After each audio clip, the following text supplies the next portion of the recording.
आज तुमच्यासोबत मी तांदळाच्या पोळ्यांची रेसिपी शेअर करते आणि ही रेसिपी इतकी सिंपल आहे आणि एकदम सुपर सॉफ्ट असे जाळीदार असे डोसे तयार होतात। यांना नीर डोसासुद्धा बोलतात। तर रात्रभर इथे मी तांदूळ भिजत घातले होते।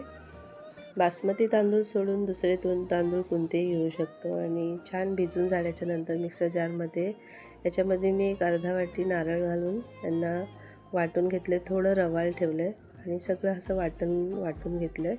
एका पातेल्यामध्ये ट्रान्सफर करून घेतले आणि त्यानंतर याच्यामध्ये चवीपुरता मीठ आणि याच्यामध्ये खूप सारा पाणी टाकून घेतलं। ह्याची पातळपणा असा थोडा जास्त असला पाहिजे। डोस्यांचा थोडा घट्ट असतो, हा पातळ असतो एकदम। आणि त्यानंतर इथे बटाट्याने मी इथे नॉनस्टिकच्या तव्याला तेल लावून घेतले आणि याच्यामध्ये कपाने टाकलं तर एकदम मला इझी पडतं। तुम्ही पळीने टाकू शकता आणि अशा दाळीदार एकदम तयार होतात।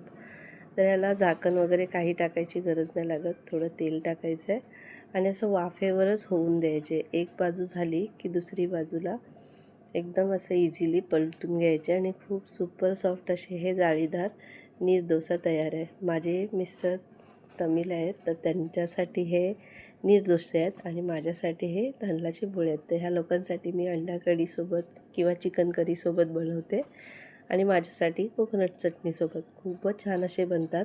नक्की करून पहा आणि मला कमेंट करा। माझ्या यूट्यूब चॅनलला सबस्क्राईब करा आणि जर रेसिपी आवडली असेल तर फॉलो करा। भेटूया नवीन व्हिडिओमध्ये। बाय।